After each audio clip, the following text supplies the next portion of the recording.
Hi, it's Andy. I'm here at the beautiful, if not fairly low, Swinsty Reservoir in North Yorkshire. I'm bringing you the latest update on our reservoir levels and how we're managing our water resources across the region.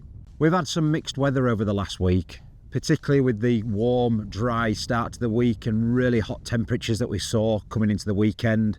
In fact, we saw water demand on the network increase 150 million litres per day. Now that's enough to supply the city a size of Leeds. And then towards the end of the weekend, we got some much needed rainfall. However, it certainly wasn't enough. In fact, our reservoir levels have dropped a further 3% in the last week, and we're now standing at 58.3%. Now that's nearly a quarter lower than they should be for this time of year. Now, to help our soil recover and also replenish the reservoirs and rivers across the region, in addition to easing the impact that the drought in Yorkshire is having, we need some much more steady, continuous rainfall in order to help things recover.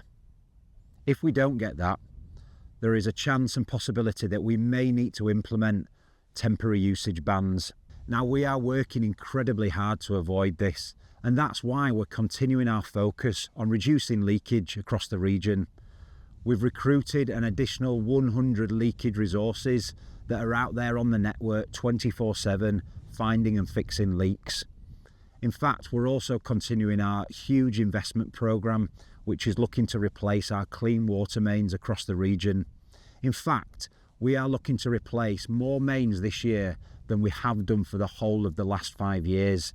And in total, we'll be replacing about 1,000 kilometres of water mains across the region. That's from Bradford through to Hull, from Barnsley to York, and also Dishforth down to Sheffield. This is all about reducing the number of bursts on the network, reducing leakage, and therefore making the network much more reliable and resilient for our customers. We're investing in 2 new boreholes as well over the next few years, which will enable us to abstract more water from our underground water reservoirs, also known as aquifers. And in addition to that, we're also installing 2 brand new service reservoirs, one at Harton to the northeast of York, and a second one not far from here at Scotton near Knaresborough. Now, a common question we do get asked by our customers is, why don't we build new reservoirs? And it is a great question, but unfortunately they are not easy to build. They are very complex, they're extremely expensive, and they also have quite a significant impact on the environment and local communities too. Also, we are fairly limited in terms of where we could put them, in terms of space and topography. We look at a range of options as part of our water resource management plan review, which takes place every 5 years. Now, this review looks at future population growth, it looks at demand on the network, it looks at what water resources we've got available, and in fact, it also looks at what the weather's going to be like as well. And all that combined will then enable us to look at different options such as new groundwater sources, new abstractions, new service reservoirs, reduction of leakage, which we're looking to do for 12% over the next 5 years, and also potentially installing new transfer pipelines to enable us to move water around the region. We will review everything and select the most appropriate and most valuable solution for our customers. Finally, we really do appreciate all the hard work that our customers are doing in terms of reducing water usage and saving water. Now, unfortunately, reservoir levels are still declining, as I mentioned earlier, a 3% drop in the last week. So we need to ensure that we're using water as wisely as possible, and we really do need your help.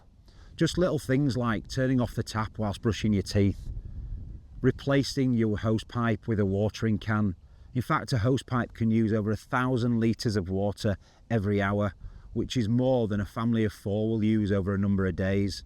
And finally, if you've got a water butt, please make sure it's ready and available to catch any rainfall that does come our way. All those little things can make a big difference when added up, and together we can make a big difference in preserving our water resources throughout the summer months. Now, whilst we can't rule out the possibility of restrictions in the future, what we can do is act now and ensure that we're using water wisely, help preserve water throughout the summer months, and do our bit to help the environment. Thank you for your continued efforts and understanding.